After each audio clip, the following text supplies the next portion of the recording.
on attaque les applications linéaires.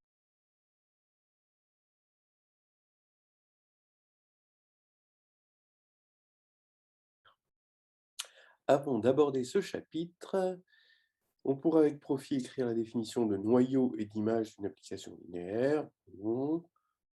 Donc ça posera de problème à personne. J'irai aussi la définition d'un projecteur. Donc c'est une application linéaire qui vérifie P2 égale P, et d'une symétrie, une application linéaire qui vérifie S2 égale identité. Bon, le noyau et l'image, ben oui, ce sont des sous-espaces vectoriels. Le noyau de l'espace de départ et l'image de l'espace d'arrivée. Alors, on peut attaquer assez rapidement. Juste une petite remarque en passant. À aucun moment, on nous dit que les espaces vectoriels sont de dimension finie. Donc, on ne peut pas utiliser tous les théorèmes qu'on a sur la dimension. On verra ensuite, hein. Alors, soit A dans E. Alors, A, on n'oublie pas que c'est oui, que c'est un sous-espace vectoriel. Et U dans L de E. Alors, U de vect A égale vect de U de A. Bon, bah, comme U est linéaire, hein, effectivement, dès qu'on a une somme, un vect de A, c'est l'ensemble des combinaisons linéaires, hein, les sommes de alpha i xi avec xi dans A, les sommes finies, hein, évidemment. Et donc, bah oui, évidemment, ça commute avec U, et donc ça va être vrai, c'est plus vrai. Soit U dans L de E, j'ai H2 sous-espace de E. Alors, U de G plus H égale U de G plus U de H. Bah là, c'est des éléments, G plus H, c'est des éléments de la forme X plus Y, avec X dans G, Y dans H. U de G plus H, donc ça va être U de X plus Y, U de X plus U de Y. Bon, bah, oui, donc là, c'est encore vrai. Soit U dans L de E, alors im de U et ker de U sont supplémentaires. Bon, bah, non, ça c'est faux. Alors, je vais vous donner un contre-exemple. Alors d'abord, pourquoi est-ce qu'on pourrait se dire que c'est vrai? Parce que quand on est en dimension finie, la dimension de im de U plus la dimension de ker de U, c'est égal à la dimension de E. Et que donc il manque plus qu'un truc, c'est est-ce que l'intersection est nulle? Mais justement, là, l'intersection entre im de U et ker de U n'a aucune raison d'être nulle. Alors, regardons l'endomorphisme U de K2 qui a pour matrice A dans la base canonique E1, E2 de K2. Alors, on a A égale 0, 0 en colonne et 1, 0. Donc, on voit que l'image de U, vous voyez, c'est porté par E1, hein. Ça veut dire que E1 va vers 0 et E2 va vers E1 par U, hein. Et donc, im de U, c'est forcément le sous-espace vectoriel engendré par E1. Et ker de U, bah, c'est encore le sous-espace vectoriel engendré par E1. Voilà. Donc ça, c'est un contre-exemple qu'il faut bien avoir en tête, hein, il est important. Et alors, pour aller plus loin, mais maintenant, il faut connaître un peu les polynômes d'endomorphisme, et en particulier le polynôme minimal. Ici, vous avez le polynôme minimal de A qui est égal à x2. Donc, en fait, ce qu'on peut montrer en dimension finie, hein, c'est que le noyau et l'image de U sont en somme directe si et seulement si 0 n'est pas multiple, racine multiple de mu U, du polynôme mu U. Voilà. Alors, 0 peut être non racine de mu U. Alors là, dans ce cas-là, si 0 n'est pas racine de mu U, vous pouvez savoir que du coup, 0 n'est pas valeur propre de U. Et comme 0 n'est pas valeur propre de U, ça veut dire que U est injectif, donc ker de U égale 0. Donc du coup, im de U, injectif implique surjectif, hein, je vous rappelle qu'on est en dimension finie, et im de U, voilà, c'est E tout entier, donc vous avez E et 0, hein, donc ils sont bien en somme directe. Et si 0 est racine simple de mu U, on a encore im de u et ker de u en somme directe, et cette fois-ci non triviaux. Voilà. Et après, dès que 0 devient racine multiple de mu u, alors on n'aura pas de somme directe. Ce sera impossible. Voilà donc une petite condition qui porte sur les polynômes. Je vous fais remarquer aussi que on peut aussi voir l'endomorphisme dans l'espace des polynômes. Vous prenez ici, hein, ça c'est l'endomorphisme dérivé sur l'espace des polynômes de degré inférieur ou égal à 1. D'accord? Puisque vous prenez la base 1x des polynômes, hein, de degré inférieur ou égal à 1. 1, la dérivée, c'est 0, et x, sa dérivée, c'est 1. Donc, ça vous fait bien ceci. Et souvent, hein, c'est un contre-exemple à avoir en tête. Il faut savoir que l'endomorphisme dérivé sur l'espace des polynômes, ou des polynômes de degré inférieur à n, fournit des jolis contre-exemples. Voilà. Pour l'histoire de 0 n'est pas racine multiple de mu u si et seulement si noyau et image sont en somme directe, c'est fait dans le carnet de voyage en algébrie, exercice 1.3.74, le petit 1. Voilà. U appartient à L de E, alors U est injectif si et seulement si ker de U égale 0. Donc ça, c'est vrai, c'est une proposition bien connue. Si U est injectif, c'est évident que ker de U, il ne peut y avoir que 0. Puisqu'il y en a, s'il n'y en a qu'un, ce sera celui-là, en quelque sorte. Mais réciproquement, ça utilise vraiment la linéarité. U dans L de E, F, alors U, im de U est isomorphe à tout supplémentaire de ker de U. Alors, si on est en dimension finie, c'est évident. Im de U, il est de dimension, la codimension de ker de U, ou n, voilà, dimension de E, moins dimension de ker de U, et tout supplémentaire de ker de U est aussi de même dimension. Or deux sous-espaces de même dimension sont isomorphes, puisqu'ils sont isomorphes à l'espace vectoriel de forme normale, en quelque sorte, K puissance D, où D est justement cette dimension n moins dimension de ker de U. Donc ici, c'est vrai. Maintenant, quand on est en dimension infinie, c'est peut-être un petit peu plus retors. D'abord, on a l'isomorphisme canonique E quotienté par ker de U est isomorphe à im de U. Donc ça, c'est l'isomorphisme canonique qui provient de U. Donc, on a déjà que im de U est isomorphe à E quotienté par ker de U. Maintenant, il n'y a plus qu'à montrer que E quotienté par ker de U est isomorphe à tout supplémentaire de ker de U. Et oui, parce que vous prenez F, un supplémentaire de ker de U, vous l'envoyez dans E par l'injection naturelle, puis dans E quotienté par ker de U par la surjection naturelle, et ça vous fait un morphisme de F dans E sur ker de U, qui est forcément un isomorphisme. Ça, c'est facile de voir ça. Donc, en dimension infinie, hein, on a bien im de U isomorphe à tout supplémentaire de ker de U. Donc, soit en dimension finie avec la dimension, soit en dimension infinie avec l'isomorphisme entre un supplémentaire et le quotient E sur ker U. Voilà. Soit UV dans L de E, alors im de U plus V égale im de U plus im de V. Alors ça, c'est faux, d'accord? Vous prenez... Alors, on voit que c'est faux parce que les éléments de im de U plus V sont de la forme U plus V de X, donc U de X plus V de X. Alors que im de U plus im de V, c'est des éléments de la forme U de X plus V de Y. Vous voyez qu'il y en a beaucoup plus là. Donc, on a une inclusion ici, mais la réciproque, il n'y a pas de raison. Donc là, c'est faux. On va mettre un contre-exemple ici. Vous prenez U, un isomorphisme, de E, et V égale moins U.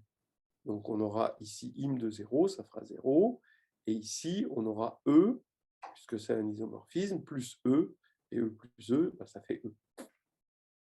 Soit UV dans L de E tel que U rond V égale 0, alors U égale 0 ou V égale 0.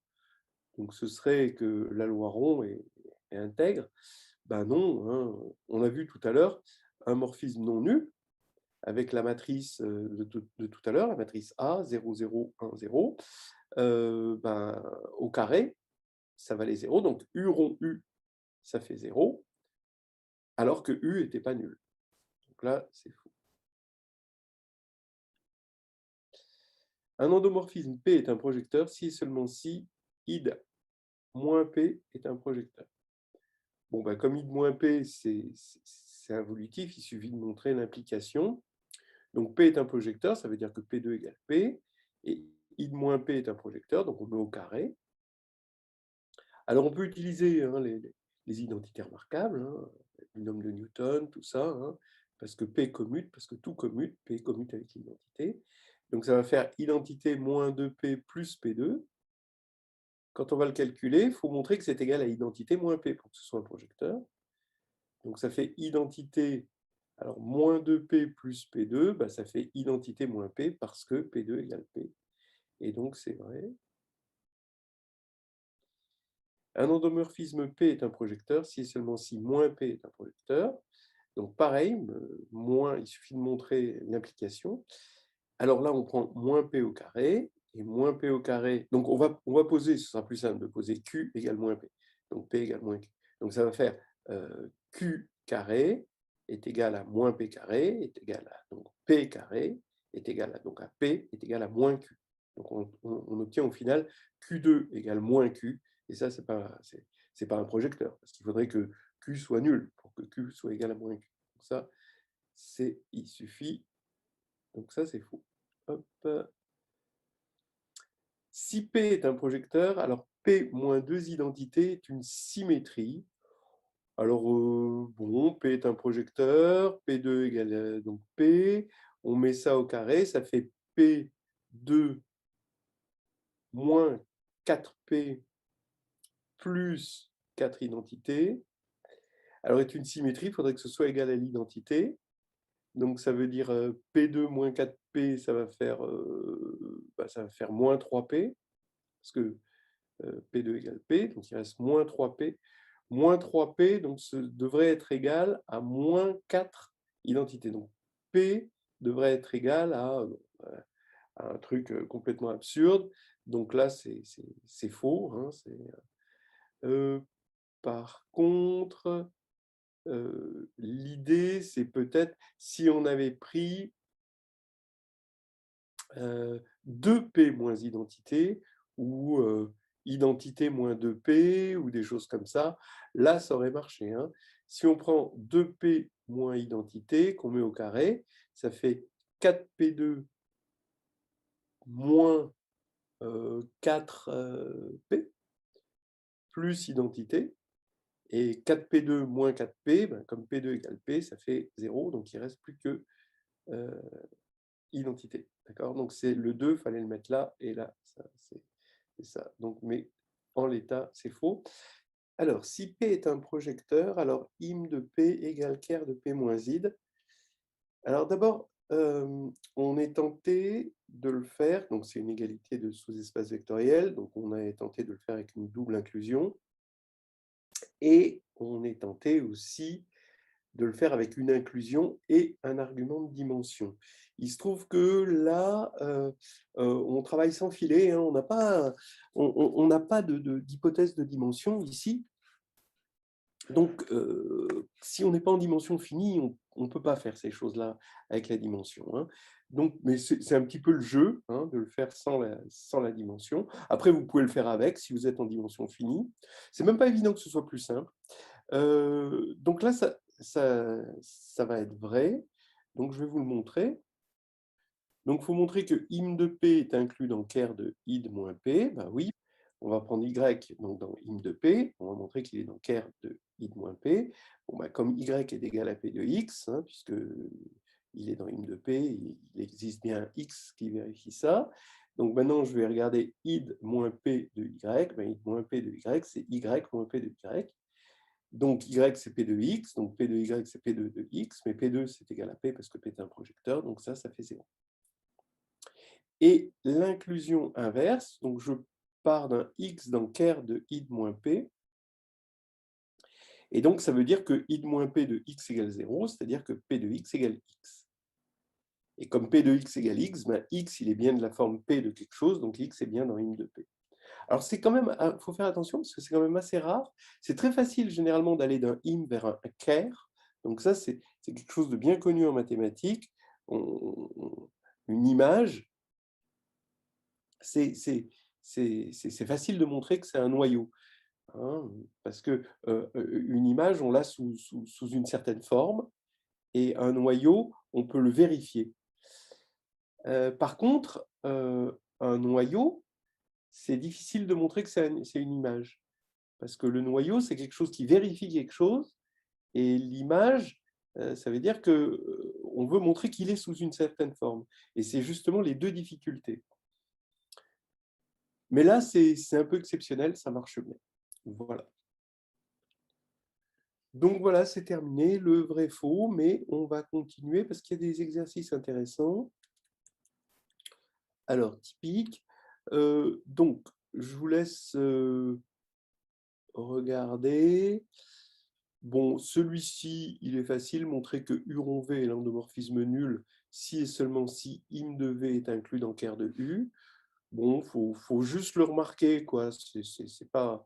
Voilà, hein, ça c'est vraiment facile. Hein.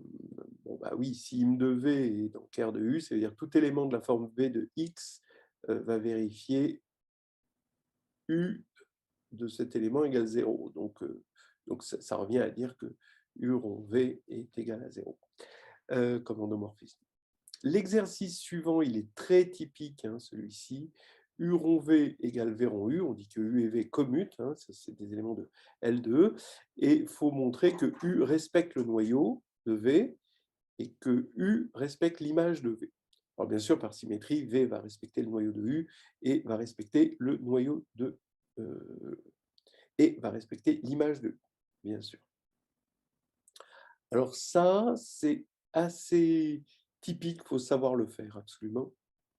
Donc voilà, on suppose U rond V égale V rond U. Si X est dans ker de V, donc il faut montrer que U de X est encore dans ker de V. Donc ce qu'il faut faire, c'est calculer V de U de X et montrer que c'est égal à 0 pour montrer que U de X est encore dans ker de V. Voilà. Donc on fait V de U de X, mais ça, c'est V rond U de X, et donc c'est U rond V de X d'après l'hypothèse. Mais V de X, c'est égal à 0 d'après l'autre hypothèse, et donc ça fait U de 0 égale 0, parce que U est linéaire, bien sûr. Donc U de X est bien dans ker de V. Et maintenant, vous voulez montrer que im de V est stable par U. Donc, on prend X dans im de V, et il faut montrer que U de X est encore dans im de V. Bah, pareil, U de X, c'est U de... X, il est de la forme V de Y. Et donc, on a U de V de Y, mais ça, c'est V de U de Y. Et donc, c'est bien dans im de V. Donc, U de X, c'est bien dans im de V. Voilà. Bon, il faut savoir le faire vraiment de façon fluide, sans trop se poser de questions. Maintenant, établir l'équivalence entre ker de U égale ker de U2 et im de U, intersection avec ker de U égale 0. Bon, alors, vous voyez que ker de U et ker de U2, déjà, sont dotés tous les deux d'une inclusion naturelle. Il faut penser à ce qu'on appelle les noyaux emboîtés. Hein. Ker de U est inclus dans ker de U2. Ça, c'est très facile à montrer. Hein. Vous prenez un élément qui vérifie U de X égale 0, bah forcément U2 de X c'est U de 0, donc ça fait 0. Et donc, ker de U est inclus dans ker de U2. Donc, finalement, cette égalité ne repose que sur l'inclusion inverse, ker de U2 inclus dans ker de U. Et c'est ça qui va être important. Donc ça, il faut avoir ça en tête, hein, si on veut se servir d'un argument essentiel, ce n'est pas l'inclusion directe, c'est l'inclusion inverse qui est l'argument essentiel. Et là, im de u inter ker de u égale 0. Bon, alors on va établir cette équivalence. Alors, donc on a toujours hein, ce qu'on disait, ker de u est inclus dans ker de u2. Maintenant, on va partir de im de u inter ker de u égale 0. Hein, et on va montrer qu'on a l'inclusion réciproque. Hein. Donc, on part de y est dans ker de u2. Donc, ça veut dire que u de y égale 0. Donc, u de y, bah, forcément, il est dans im de u, puisqu'il est de la forme u de y, et il est dans ker de u, puisque u de y égale 0. Et donc, u de y égale 0. Bah oui, puisqu'il est dans l'intersection des deux, et qu'on a supposé que l'intersection était nulle. Donc, u de y égale 0. Et donc, y appartient à ker de u. Voilà. Et donc, on a bien montré, on est parti de ker de u2 et on est arrivé dans ker de u. Donc, on a montré l'inclusion inverse et c'est bon. Maintenant, réciproquement, on suppose qu'on a l'égalité et il faut montrer que l'intersection de im de u et ker de u est nulle. Donc, bon, évidemment, hein, 0 est toujours inclus dans im de u inter ker de u, ça c'est clair. Encore que c'est pas mal de le dire. Hein. Et il faut montrer l'inclusion inverse. Donc maintenant, on prend y qui est dans l'intersection, donc on suppose que y est de la forme u de x et que u de y égale 0. Donc ça veut dire que u2 de x, bah, c'est u de y, et donc c'est 0. Voilà. Ce qui veut dire que x appartient à ker de u2. Mais ker de u2, c'est ker de u par hypothèse, donc u de x égale 0, et donc y égale 0. Voilà. Alors maintenant, regardez l'autre question, et c'est intéressant de remarquer que c'est ce qu'on appelle le dual, c'est-à-dire que entre un espace et son dual, E étoile, l'espace E et E étoile, il y a un funiculaire qui fait l'aller-retour, qui s'appelle l'orthogonal. Et quand on a un sous-espace de E, on peut regarder l'orthogonal, mais l'orthogonal dans le sens, pas pour une forme bilinéaire, hein, c'est vraiment dans le dual. C'est l'ensemble, c'est finalement les annulateurs hein, des éléments de F. Et cet orthogonal nous donne un dictionnaire et qui est très utile, ce qu'on appelle la dualité.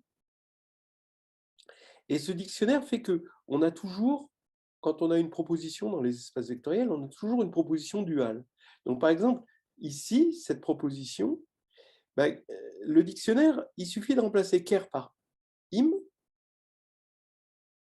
0 par e, inter par plus, et évidemment plus par inter, im par ker, etc., etc.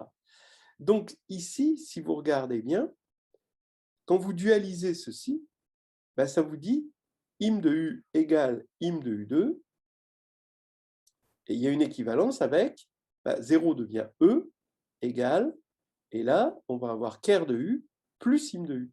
En plus, vous remarquez que l'auteur l'a pensé comme une dualité, parce qu'ici, il a écrit im de u inter ker de u, et là, il a écrit ker de u plus im de u. Et ça, c'est pas innocent. Il aurait pu écrire im de u plus ker de u, mais là, il a écrit ker et im en deuxième. Donc, on voit bien que ça a été pensé de façon duale. Voilà. Hein, et ça, c'est quand même une bonne nouvelle, c'est que dans les espaces vectoriels de dimension finie, on a à chaque proposition, on en a une deuxième gratuite. C'est la grande promotion des espaces vectoriels de dimension finie. Sauf que là, on n'est pas en dimension finie, donc on ne peut pas utiliser ce bouton-là. Donc, on va le faire directement. Donc, on va le voir comme ceci. Im de u est inclus dans im de u2 est inclus dans im de u. Hein, donc ça, on l'a toujours. Donc, vous voyez bien que là, on avait toujours les noyaux emboîtés, et là, on a les images, mais elles sont emboîtées dans l'autre sens. Donc ici, on a une suite croissante pour les noyaux, et on a une suite décroissante, en quelque sorte, pour les images. Alors maintenant, on va supposer que E est égal à ker de U plus im de U. Et on va montrer qu'on a l'inclusion réciproque. Alors, je vais partir de y dans im de U, et donc ça veut dire que y égale u de x. Mais comme x est dans E, bah, je peux écrire x égale x0 plus u de x1, avec x0 dans ker de U et u de x1 forcément dans im de U. Et donc comme ça, on a y égale u de x, d'accord? Ça c'est l'hypothèse, mais u de x c'est u de x0 plus u de x1, donc ça fait 0 ici, et là ça fait u2 de x1, donc on est bien dans im de u2. Voilà. Et réciproquement, on suppose que im de u2 est égal à im de u, et il faut montrer que E est somme de ker de u et de im de u. Donc on va partir de x dans E, et maintenant je vais écrire u de x, bah, il est dans im de u, mais comme il est dans im de u, il est dans im de u2. Vous voyez que j'utilise l'inclusion non triviale ici. Parce que ça, c'est l'inclusion triviale, elle ne nous apportera rien, celle-là. Donc u de x, forcément, il est de la forme u2 de y, puisqu'il est dans im de u2. Donc on a z, je vais le poser égal à x moins u de y. Ben, j'affirme qu'il est dans ker de u, puisque quand je vais faire u de z, ça fait u de x moins u2 de y, et ça fait 0.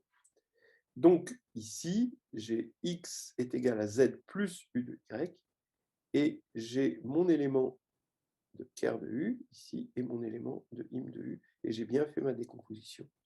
Voilà. Donc ça, c'était un truc assez joli. Alors, vous remarquerez aussi qu'en dimension finie, non seulement il y a l'argument de dualité, hein, donc bon, si vous ne connaissez pas cet argument de dualité, ben, commencez à photographier ça, mais vous avez aussi l'argument des dimensions, parce que vous avez le théorème du rang, qui va vous dire, comme vous savez que im de u2 est inclus dans im de u, la formule du rang, hein, vous dit que forcément que la dimension de ker de u va être égale à la dimension de ker de u2. Et donc, c'est ce qu'il faut pour que l'inclusion triviale devienne une égalité. Donc, à partir du moment où vous avez ça, vous avez obligatoirement ça en dimension finie. Donc, vous avez ça, mais maintenant, encore la formule du rang vous dit que E et que ker de U et im de U sont en somme directe. Voilà. Donc ça, c'était encore une autre méthode. En tout cas, cet exercice est vraiment très, très, très instructif à plus d'un titre. Alors maintenant, soit E, un R espace vectoriel de dimension n, bon alors R, vous pouvez le remplacer par K, et un endomorphisme U de E tel qu'il existe x0, vérifiant que x0, U de x0, UN-1 de x0 soit une base de... Donc ça y est, là on est vraiment en dimension finie, hein. Et ça, c'est vraiment un grand typique, ça s'appelle les endomorphismes cycliques. C'est lié matriciellement, parce qu'on sait que les endomorphismes sont liés à des matrices qu'on appelle matrices compagnons. Hein, donc ça, c'est vraiment... Et puis, il y a un théorème qui est derrière, qui est le théorème de Frobenius, qui est vraiment très, très important dans la théorie en dimension finie. Alors, il faut montrer qu'il existe des réels AK, donc des éléments du corps, hein, on s'en fiche que ce soit réel, tels que UN égale somme de K égale 0 de n-1 AK UK. Alors, on peut être étonné, parce qu'étant donné qu'on est en dimension n, on sait que ça, c'est vrai. Pourquoi? Parce que c'est Cayley-Hamilton, finalement. Alors, je suppose qu'il faut utiliser ces hypothèses.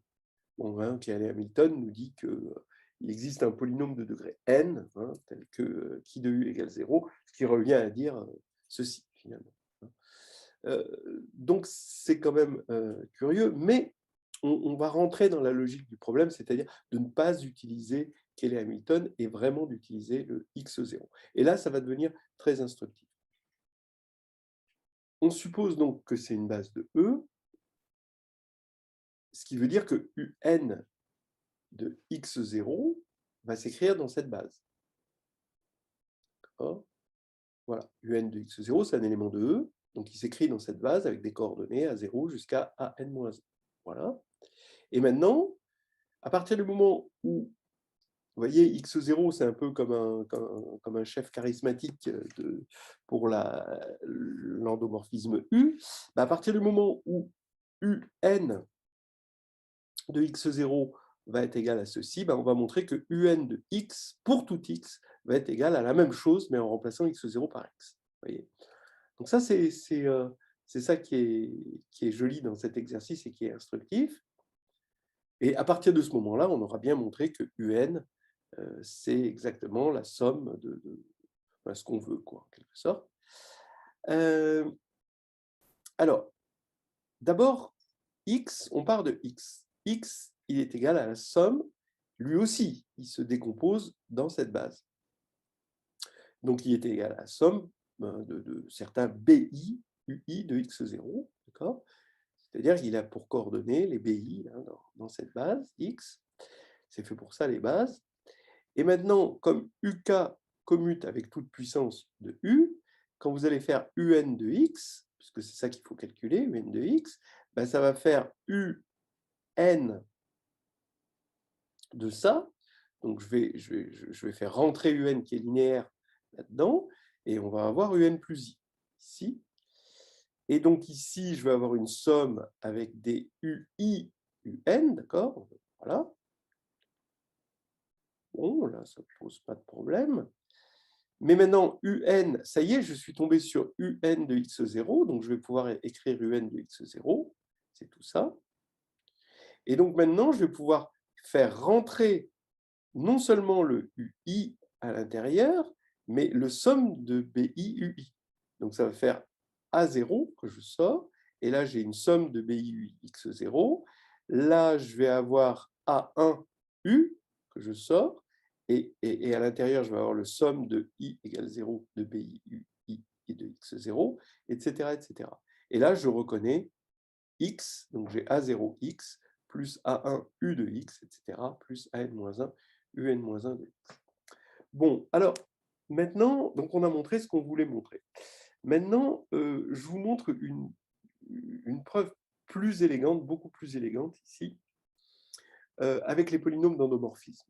Alors, les polynômes d'endomorphisme, vous avez A et B des polynômes, de K de X, et A de U, ça va être un endomorphisme. D'accord?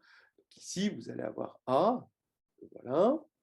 Donc A de U, ça va être un endomorphisme, B de U, ça va être un endomorphisme.